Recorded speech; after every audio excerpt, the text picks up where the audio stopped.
one day, be what it is you claim to be about.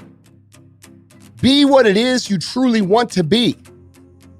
Okay? If you truly want to be successful, if you truly want to change your life, if you truly want to lose 50, 100, 200, 500 fucking pounds, be about it today. Be about it today. And then when today's over, be about it tomorrow. I had two options.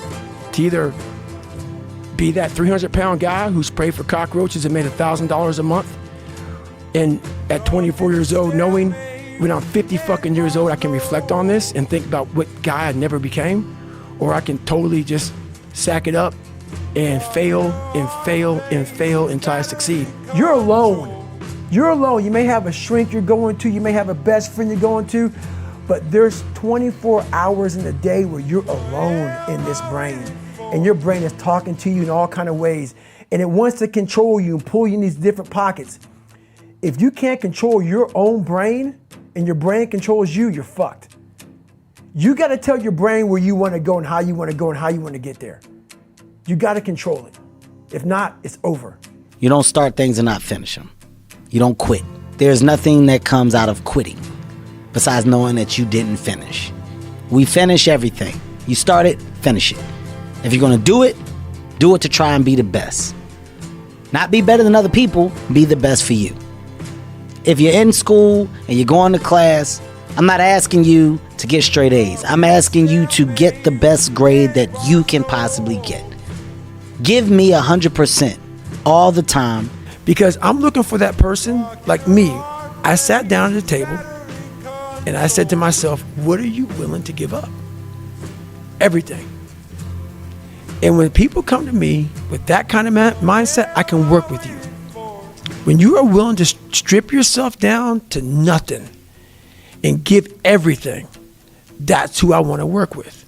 Because now I can mold you into exactly who you want to be. When you put these restrictions up, and that's why my first question is, how bad do you want this? If it's as bad as you want to live or breathe or sleep, whatever the hell it may be, I can work with you. There is a difference between passion and obsession. And high performers have obsession about the topic, right? They are obsessed about the topic in which they're trying to learn, master, grow into. When you're passionate, everybody cheers you on. They're stoked for you. Oh, you found your passion? Awesome. Follow your passion. Live with passion. Be passionate. Chase your passions. Everything, like passion. Passion's good. Like the world's gonna be like, yay, passion. When you're obsessed, they're like, why you gotta be so crazy? Why can't you be satisfied? Why do you always gotta get things so perfect? Why do you spend so much time here? When you're obsessed, people think you're nuts. So it's different. And it's like, I always tell people, if no one thinks you're crazy, you're not yet operating to the outer limits of your potential. You're not there yet. Because somebody in your life should say, man, you really care about this in like a crazy way. Let me teach you the real life, how it really is. The reason why you're a loser, and the reason why you're not fucking making it, and the reason why you're trying to go to all these, I go to all these fucking conventions, speak all the fucking time. I look in the fucking audience, and these people sign up, fucking every year, go to convention, thinking they're gonna learn something fucking different. No, you're lazy, you know exactly what to do, because even me, in my state of, I can't read or write, I knew exactly what to do. It just sucks doing it. It sucks to do it. It sucks to wake up every morning of your life and say, God, man, I'm not smart. So guess what I gotta do? I gotta study the same shit that I got one of the highest scores in the nation on, and do it again. It's not just there. It's not just there permanently for me. When the challenges of life come your way, you've got to find ways to increase your sense of self-appreciation, because if you don't, you're bombarded with negative stuff every day that beats you down, and you will find yourself unconsciously engaged in self-destructive behavior. If you don't program yourself, life will program you. You're going to lose sleep. You'll doubt whether it'll work. You'll stress to make ends meet. You won't finish your to-do list. You'll wonder whether you made the right call and have no way to know for years. This is what hard feels like, and that's okay. Everything worth doing is hard, and the more worth doing it is, the harder it is. The greater the payoff, the greater the hardship. If it's hard, good. It means no one else will do it. More for you. To getting what you want is always the hardest. It's always the feeling when you're getting ready to, people give up right before they get what they've always wanted to get. People quit and they give up. And I will not be the person who quit before I got what I wanted or what I needed or what I felt I was supposed to have, and if that wasn't for me, it wasn't for me. I'm gonna keep grinding, I'm gonna keep knocking on the door until I get what I feel. It does not take talent. You don't have to be talented, right? You don't have to be gifted. You don't have to be the quickest, the strongest. You don't have to be the most intelligent to get to where I am. That's what you gotta do. You just gotta grind though. Your grind, you gotta out-grind. So many of you heard me say this. Your father, listen to me, might own a company. Your mama might be a millionaire. You might come from privilege. Your daddy might hook you up with a car. He might know people. He might be able to get you a job. But you will not outwork me. And what you have to decide in your position in the NCAA, you have to make a decision that nobody in this league in your position will outwork you. I don't care how good you are in anything. You don't have discipline. You ain't nobody. Right. You're nothing without discipline because you give up under the slightest struggle without discipline. Because I believe, we're going back to I believe. I believed in me so much. I knew I was going to make the play, but I just needed a package of marketability to put myself up there where no one was. And guess what? Old primetime Deion Sanders from the 239 from Fort Myers, Florida, never touched set a foot in the NFL. And the day I walked in the NFL, I was the highest paid defensive back ever. It was you. So you better figure out who the fuck you are on this journey. And those few people many people don't like you, so be it. But you first have to figure out you, because a lot of people die with a lot of untapped potential because they're trying to be somebody that they're not. Yeah. So I was able to figure out my own potential by figuring out me. I gave everything that I had. I poured my heart, my blood, my sweat, my tears to this game, and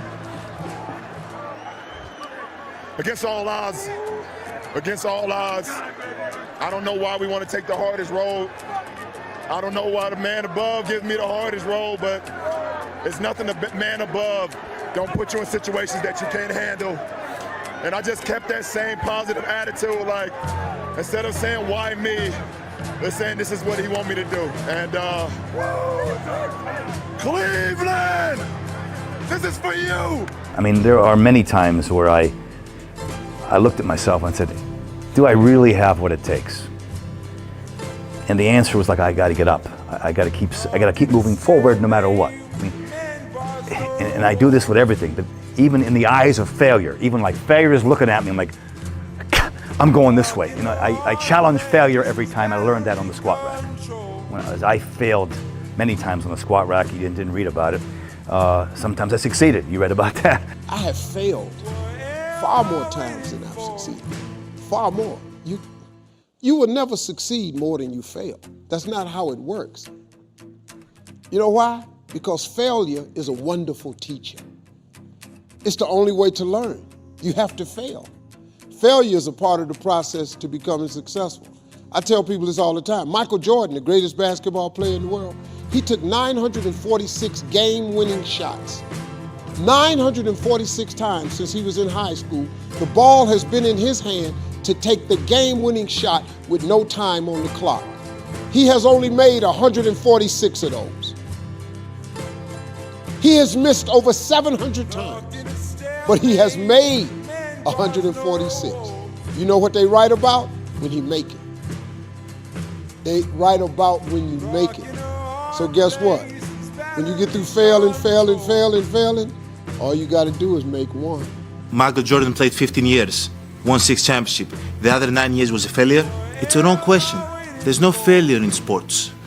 There's good days, bad days. Some days you are able to be successful, some days you're not. Some days it's your turn, some days it's not your turn. And that's what sports is about. You don't always win. Some other people's gonna win. And this year, somebody else is gonna win. Simple as that. We're gonna come back next year, try to be better, try to build good habits. try to play better, not have a 10-day stretch with playing bad basketball, you know, and hopefully we can win a championship.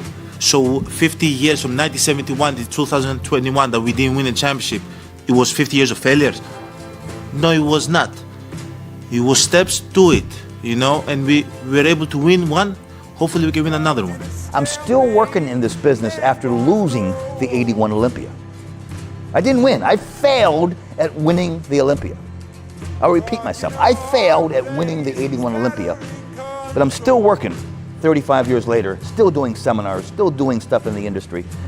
So again, I think it's really an attitude and an energy that sort of I figured out, or God gave to me, I don't know, or both, that it's allowed me to live and prosper very, very well. The mind has a tactical advantage over you. Why is that? It knows what you're afraid of. It knows your insecurities. It knows your deep, dark lies. And it starts to push you away from that shit. It pushes you in a direction that is comfortable. The mind controls everything. So what I realized was that when I was growing up and I was 300 pounds and I got all fat and I got all insecure, I realized that my mind kept taking me in this direction. When things got uncomfortable for me, when I was facing my insecurities, when I was facing my fears, my mind said, oh no, we have a tactical advantage. We need to get you, separate you from this feeling over here. Life's all about feelings. We want the happy feeling. We don't want that feeling of this sucks. Why am I here? And you don't have any, so you can't answer those questions, so you leave. I started realizing that if in that moment you can answer those fucked up questions and you are now in charge of your brain versus your brain ruling you, that's where all that stuff comes from. So the 40% rule is all of that. You get to 40%, your brain says, we're done. Let's roll, man. This is starting to get painful. This is uncomfortable. So you sit down. You have to figure out ways, and everybody's different. That's how the book kind of talks about, like we all have these things about, 5 steps to this and 4 steps to this. It's a lot more than that. That's all bullshit. It's a practice that you have to, it's a habit. So if you know that at 40%, I'm feeling pain. At 40%, I'm feeling pain. That's where the 40% rule kicks in. Now it starts, okay, I'm feeling pain. My mind's saying all this shit to me. It's saying, get out of here, run, flee. The fight or flight kicks in. Okay, we're done, we're not good enough. It starts telling you all these things. You start to believe it because the mind controls all. This is the time where you have to gain control back of your mind. It's okay. Let me see if I can go 45%. And once you start giving yourself more and more hope and start realizing, okay, the mind starts to be, okay, what are you doing? We're supposed to be going right and you're going left. You start then controlling your mind. Start finding more in yourself. And then it goes from 40% to a lot further than that. But that's the start of it though. Get to the spot where your mind is saying stop. Wherever that is, you gotta get there first. And then that's when that shit starts to work for you. You gotta control yourself in that moment. Take ownership. Take extreme ownership. Don't make excuses. Don't blame any other person or any other thing. Get control of your ego. Don't hide your delicate pride from the truth. Take ownership of everything in your world, the good and the bad. Take ownership of your mistakes, take ownership of your shortfalls, take ownership of your problems, and then take ownership of the solutions that will get those problems solved. Take ownership of your mission. Take ownership of your job, of your team, of your future, and take ownership of your life. And lead. Lead. Lead yourself and your team and the people in your life. Lead them all to victory. You be that warrior in that garden. All right? And you stand strong. You be a strong man, you be a good man, and you just let the world rage around you.